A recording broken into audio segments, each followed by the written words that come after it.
Je n'ai pas de futur, c'est peut-être une phrase que vous avez déjà entendue lors de vos accompagnements si vous êtes thérapeute, ou bien c'est quelque chose que vous avez constaté avec vos proches, ou peut-être même c'est quelque chose que vous avez ressenti vous-même, je n'ai pas de futur. Alors cette notion, elle est extrêmement importante parce qu'on entend le mot futur, et vous allez voir à quel point on va rentrer dans l'espace-temps dans cette vidéo que je vais vous présenter.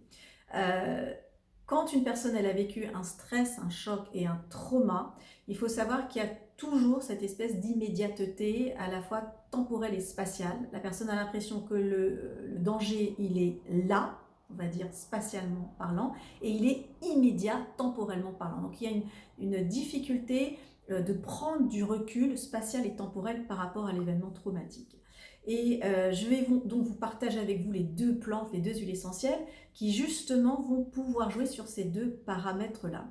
Ensuite, ce qu'on constate, c'est que c'est très compliqué de se projeter dans le futur quand il y a eu un trauma. Pourquoi? Là, on va toucher à la mémoire. Quand constamment revient à la mémoire ce traumatisme, c'est-à-dire il est présent, il est là, comment le sujet peut-il se projeter dans un avenir constructif puisqu'il y a une réminiscence constante du trauma qui est là présentement? Donc, qu'est-ce qu'on fait avec? On a le trauma qui est présent, on a l'impression qu'il est là, c'est-à-dire spatialement, temporellement, et donc compliqué de se projeter dans le futur. Alors il existe des outils, et un des outils que moi je vais utiliser, eh bien c'est la narration. Pourquoi la narration est si importante, et c'est quelque chose qui n'est pas nouveau? Parce que souvent le sujet va se projeter dans une narration négative. Pour moi c'est fini, je n'y arriverai plus parce que de toute façon il y a eu tel et tel événement, donc c'est fini. Mon passage sur cette terre est bloqué dans l'instant présent. Grâce à la narration, eh bien, on va pouvoir emmener le sujet à créer une autre histoire.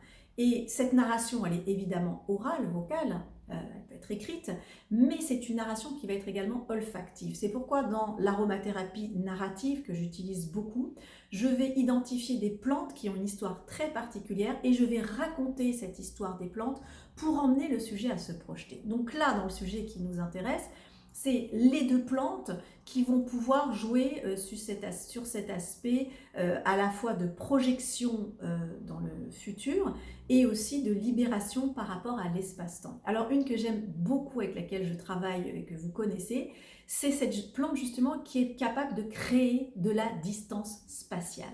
Quelle est la plante qui est capable de créer de la distance spatiale? Eh bien, c'est cette plante qui vient de Madagascar qui s'appelle Blue Azrak, que je vous ai présentée pour la première fois il y a quelques temps. Et elle est absolument extraordinaire cette plante parce qu'elle pousse uniquement dans les cimetières.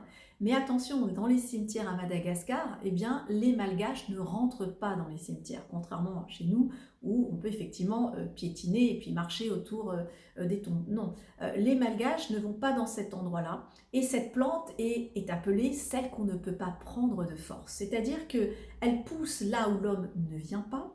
Elle va refuser de pousser, hein, parce qu'on a essayé de la prendre et de la planter ailleurs. Eh bien non, son écosystème a changé. Elle n'est pas avec toutes les plantes amies avec lesquelles elle a l'habitude de pousser, et donc elle n'a pas poussé comme elle aurait dû pousser. Donc il y a vraiment cette notion, cette plante, elle nous livre un message, et là on rentre dans la narration de la projection. Elle nous dit: je dois pousser là où toi tu n'es pas présent parce que j'ai besoin d'avoir mon espace, et donc je prends une distance spatiale. Et moi je recommande cette huile essentielle pour les personnes qui ont vécu un stress, un choc, un trauma et qui ont l'impression que le trauma il est collé à leur peau, qu'il est complètement proche d'eux. Prenez cette distance spatiale. Et pour vous y aider, je raconte donc cette histoire, mais je vous invite aussi à respirer cette huile essentielle parce que dans ces molécules, eh bien, elle porte son histoire. Cette histoire de dire: je suis capable de prendre cette distance au niveau de mon espace. Cette distance spatiale est essentielle pour commencer un processus de guérison ou de réparation. Donc cette plante Blue Azrak. Ensuite, le deuxième paramètre que dont je vous ai parlé, c'est cette notion de prise de distance, non pas cette fois-ci spatiale, mais temporelle. Et bien temporellement, des plantes qui sont très intéressantes, on va travailler avec les hélicrises. Les hélicrises, effectivement, on les appelle aussi les immortels. Et là, on rentre symboliquement, on va dire c'est l'archétype vraiment de l'allongement du temps. L'hélicryse est très intéressante et je vous inviterai à travailler avec l'hélicryse gymnocéphale. Alors vous avez des centaines d'hélicryses, l'hélicryse gymnocéphale, bractéifère, faradifanie, italienne. Bon, là je vous parle de l'hélicryse gymnocéphale parce qu'elle comporte une molécule qui favorise le souffle, hein, qu'on appelle le cinéole. Et alors là, on va rentrer dans une amplification du souffle. Et si j'amplifie mon souffle, eh bien, je peux prendre plus mon temps. Donc l'hélicryse gymnocéphale à respirer pour pouvoir prendre cette distance, on va dire, temporelle. Blue Azrak, la distance, on va dire, spatiale, et hélicryse gymnocéphale, la distance temporelle.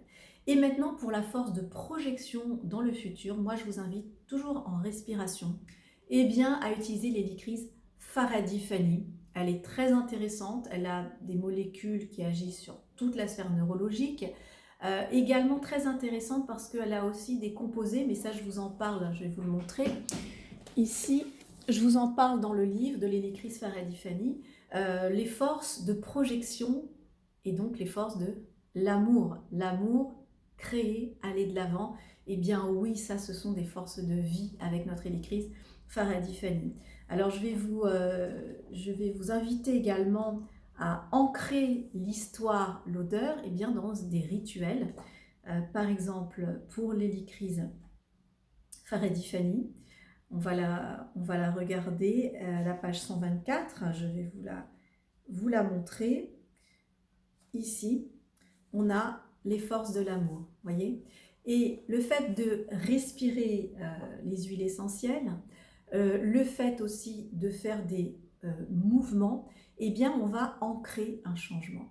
Donc je vous invite vraiment, si vous êtes dans cette dimension de j'ai du mal à prendre cette distance à la fois émotionnelle et puis spatiale et temporelle, eh bien à commencer à travailler avec l'histoire de ces plantes, le symbole de ces plantes, leur odeur également, et puis à les ancrer dans votre sensorialité, les ancrer dans vos sens à travers les rituels qui sont décrits donc dans le livre 2 minutes pour aller mieux.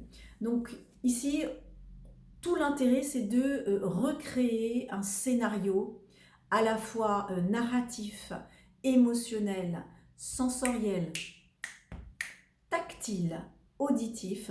Et de cette manière, eh bien, au lieu que le trauma soit cristallisé dans le ici et maintenant, eh bien, on va lui faire réintégrer le flux de la vie.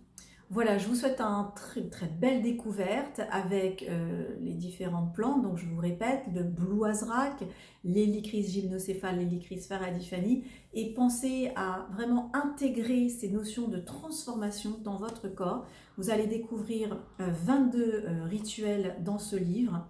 Et si vous ne voulez pas tout de suite les pratiquer, je vous invite à simplement à regarder les images ou bien regarder les vidéos. Vous avez les vidéos pour chacun des rituels.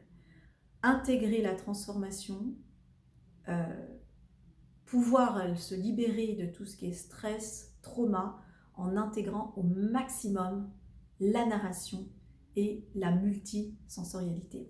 Je vous dis à bientôt. Si cette vidéo vous a plu, vous a intéressé, n'hésitez pas à liker, n'hésitez pas aussi à commenter, peut-être partager. Il y a peut-être des gens autour de vous qui seraient heureux d'avoir ce type d'informations. Et puis, eh bien, n'hésitez pas, si vous n'êtes pas encore abonné, à vous abonner à la chaîne. Je suis Magali Penwell, créatrice de la méthode Aroma Body Sound, spécialisée en aromathérapie depuis 40 ans. Je suis née dedans par transmission familiale. Voilà, je vous souhaite une très belle découverte avec ces huiles essentielles et à très bientôt.